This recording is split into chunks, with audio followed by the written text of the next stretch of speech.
بسم اللہ الرحمن الرحیم۔ السلام علیکم۔ امید ہے آپ سب لوگ خیریت سے ہوں گے۔ آج کا ہمارا پروگرام اسبغول کے بارے میں ہے۔ اسبغول کو استعمال کرنے کا صحیح طریقہ، اسبغول کے فوائد آج کے پروگرام کا حصہ ہوں گے۔ اسبغول ہمارے گھروں میں صدیوں سے استعمال ہوتا آ رہا ہے، لیکن ہمیں اس کے صحیح استعمال اور افادیت کا نہیں پتہ۔ اس لیے میں نے سوچا کہ آج کا پروگرام اسبغول پر کیا جائے۔ اسبغول کا مزاج سرد تر ہوتا ہے۔ یہ بے ذائقہ اور لعاب دار ہوتا ہے۔ دراصل یہی لعاب دار مادہ بیماریوں کے خلاف کام کرتا ہے۔ یہ لعاب دار مادہ معدہ کی آنتوں کے زخموں پر ایک تہ چڑھا دیتا ہے اور بیکٹیریا کی نشو و نما کو روک دیتا ہے۔ جو زہریلے مواد ان بیکٹیریا کی وجہ سے پیدا ہوتے ہیں انہیں جذب کر لیتا ہے۔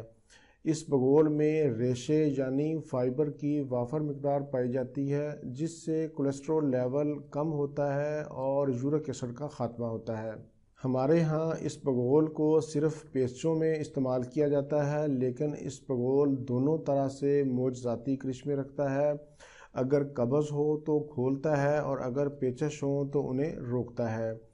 ڈپریشن، ذہنی ٹینشن دور حاضر کی سب سے بڑی بیماری ہے۔ ماہرین کا یہ کہنا ہے کہ ڈپریشن اور ٹینشن اس وقت جنم لیتی ہے جب نظام ہضم خراب ہوتا ہے، کیونکہ جب معدہ تندرست نہیں ہوگا تو انسان کا ذہن منتشر اور بے سکونی کی کیفیت ہوگی۔ میرے خیال سے آج کل جتنے مریض معدہ کے ہیں شاید ہی کسی اور مرض کے ہوں۔ ایلوپیتھک ادویات کے استعمال سے وقتی طور پر آرام تو ضرور آتا ہے، لیکن مسلسل استعمال سے ان کے اپنے نقصان ہیں۔ آج میں آپ کو معدہ کے حوالے سے ایک زبردست نسخہ بتا رہا ہوں، آپ اس کو استعمال کریں، انشاءاللہ شفا ہوگی۔ ایسے مریض جن کو قبض رہتی ہے یا کبھی موشن لگ جاتے ہیں، یعنی کہ دونوں طرح کی کیفیت پائی جاتی ہے، کبھی قبض ہو جاتی ہے اور کبھی موشن لگ جاتے ہیں، کھٹی ڈکاریں آتی ہیں، پیٹ میں مروڑ ہوتا ہے، ذہن میں طرح طرح کے خیالات اور وسوسے جنم لیتے ہیں، تو آپ چھلکا اسبغول 2 چمچ لے لیں اور اس میں 1 چمچ زیتون کا تیل۔ زیتون کا تیل آپ نے ایکسٹرا ورجن لینا ہے۔ چھلکا اسبغول اور زیتون کے تیل کو اچھی طرح مکس کر لیں اور اس کو کھا لیں۔ یہ ایک خوراک ہے۔ چمچ آپ نے چھوٹا چائے والا لینا ہے۔ اسی طرح شام کو بھی کھا لیں۔ انشاءاللہ 2 سے 4 خوراکوں میں ہی آپ کو بہت زیادہ افاقہ محسوس ہوگا۔ اس نسخہ کو کم از کم 1 مہینہ تک جاری رکھیں۔ یہ نسخہ نہ صرف معدہ کے لیے فائدہ مند ہے، بلکہ اس سے آپ کا کولیسٹرول، یورک ایسڈ اور شوگر لیول بھی کنٹرول ہوگا۔ اس سے آپ کے پٹھے بھی مضبوط ہوں گے، جوڑوں کے درد ختم ہوں گے، سانس پھولنا یعنی کہ دمہ میں بھی بہت زیادہ مفید ہے۔ خواتین کا پرانا لیکوریا اور ہائی بلڈ پریشر کے مریض بھی اسے ضرور استعمال کریں۔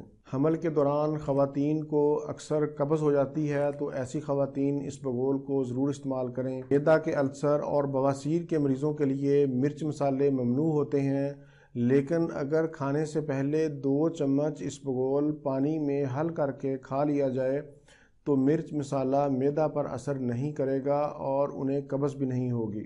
سردیوں کی نسبت گرمیوں میں اسبغول کا استعمال بڑھ جاتا ہے، کیونکہ اس کا مزاج ٹھنڈا ہوتا ہے۔ گرم مزاج لوگوں کے لیے چھلکا اسبغول ایک تحفہ خداوندی ہے۔ یہ خون کی گرمی کو دور کرتا ہے، پیشاب کی بندش، جلن میں بے حد مفید ہے۔ اب میں آپ کو مختلف بیماریوں میں اسبغول کے چھلکے کا استعمال بتاتا ہوں۔ پیچش کی صورت میں 2 چمچ چھوٹے چائے والے 1 پاؤ دہی میں مکس کر کے کھا لیں۔ پرانی قبض میں 2 چمچ چائے والے 1 پاؤ دودھ میں مکس کر کے رکھ دیں۔ 15 منٹ تک اس کو پڑا رہنے دیں اور پھر رات کو سونے سے پہلے استعمال کر لیں۔ یہ خیال رہے کہ آپ نے اس کو سونے سے کم از کم آدھا گھنٹہ پہلے ضرور استعمال کرنا ہے۔ اگر اس سے زیادہ ٹائم ہو جائے تو وہ بہت ہی اچھا ہے، یعنی کم از کم سونے سے 1 گھنٹہ پہلے آپ اس کو استعمال کر لیں۔ موٹاپے کے لیے بھی صبح نہار منہ 2 چمچ چھلکا، 1 گلاس نیم گرم پانی اور آدھا لیمو، اس کو نچوڑ کر آپ پی لیں۔ اس عمل کو آپ 40 دن کریں، انشاءاللہ اس سے آپ کا موٹاپا بھی کنٹرول ہوگا، موٹاپے کے ساتھ ساتھ یورک ایسڈ، کولیسٹرول لیول اور شوگر بھی کنٹرول ہوگی۔ یہ خیال رہے کہ آپ نے چھوٹے چمچ چائے والے استعمال کرنے ہیں، اور اس بگول کو پانی میں ڈال کر آپ نے 15 منٹ تک رکھنا ہے، پھر اس کو استعمال کرنا ہے۔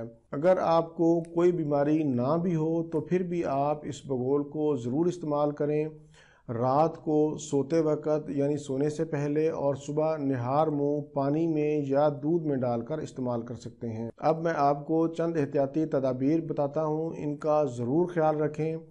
چھلکا اس بگول کو کبھی بھی چبا کر نہ کھائیں، اور دوسرے نمبر پر چھلکا اس بگول کو آپ نے پیسنا نہیں ہے۔ جب آپ پیسیں گے یا چبا کر کھائیں گے تو آپ کو فائدے کی بجائے نقصان ہوگا۔ بہتر یہی ہے کہ آپ چھلکا اس بگول کو پانی، دودھ یا دہی میں مکس کر کے کھائیں۔ اس بگول کا چھلکا خریدتے وقت ایک خیال رکھیں کہ ہربل سٹوروں پر یا پنسار کی دکان پر پرانا اس بگول کا چھلکا پڑا ہوتا ہے، اور اس میں کیڑے پڑ جاتے ہیں جو عام آنکھ سے نظر نہیں آتے۔ اس لیے خریدتے وقت آپ تسلی کر لیں کہ اس بگول کا چھلکا فریش ہے، یا پھر آپ کسی معروف کمپنی کا پیکٹ خرید لیں تو یہ زیادہ بہتر ہے۔ یہ تھا میرا آج کا معلوماتی پروگرام۔ امید ہے آپ لوگوں کو پسند آئے گا۔ اچھا لگے تو اسے ضرور شیئر کریں اور میرا چینل بھی سبسکرائب کریں۔ اسی کے ساتھ ہی مجھے اجازت دیجیے، دوبارہ کسی نئی معلوماتی ویڈیو کے ساتھ آپ کی خدمت میں پھر حاضر ہوں گا۔ تب تک کے لیے اجازت، اللہ حافظ، والسلام۔